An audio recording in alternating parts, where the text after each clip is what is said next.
हे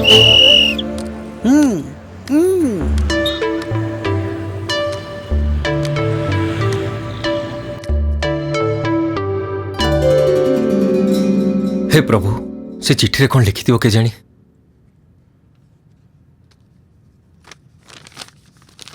आश्चर्य 20 दिन हेलानी आपण मो रूम रे रहुचंती हेले मु जानी पारिलिनी।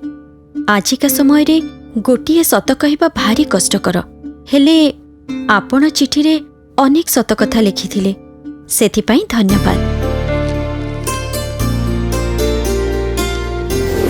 मु चाहिले मो घरु बाहर करि देई पारिबी हेले सेमिति कले सत्यर विरुद्ध रे काम कला परि लागिबो।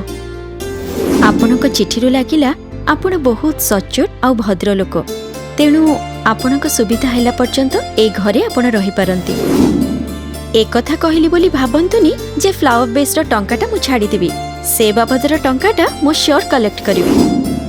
बाय द वे आपण एबे मो रूममेट हिसाब रे गोटे छोटो रिक्वेस्ट बुक सेल्फ रे टंका अछि टंका नै गोटे क्षीर पैकेट आनी देबे। मु ऑफिस रो आसिला बेले को भूली जाउची। आउ हाँ गाजर हलवा बनैथिली आपनक पई रखिछि टेस्ट करी जणैबे केमिति लागिला।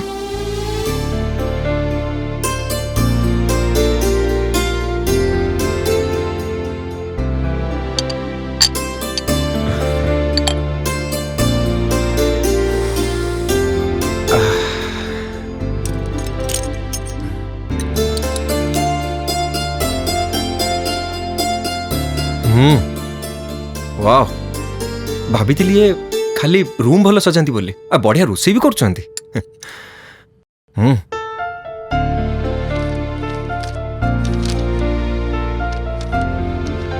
थैंक यू चिठीर रिप्लाई पाई मो सिचुएशन बुझी मते आपण रूममेट भावे आश्रय देथिबा जोगु आउ थरे थैंक यू। घरटा को एते बढ़िया सजीचंती हेले कोउठी भी आपण गोटे फोटो भी नाही तथापि आपणकर डेकोरेशन आ कुकिंग देखी मु मो मनरे आपणकर गोटे छवि आंकिछि। आशा करे ताठारु आपण आहुरी सुंदर होइतिबे आ ताठारु 1000 गुण भल आपणकर चरित्र होइतिबो। दयाकरी आपणकर नाटा कहिबे कि?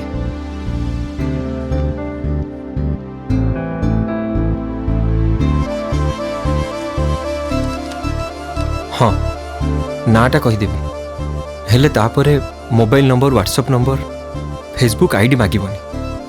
मो ना जानिया पई मैगजीन रो 95 पेज ओपन करंतु।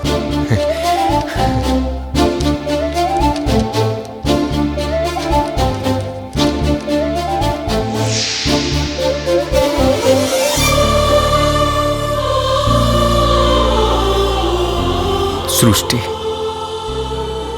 बहुत बढ़िया ना।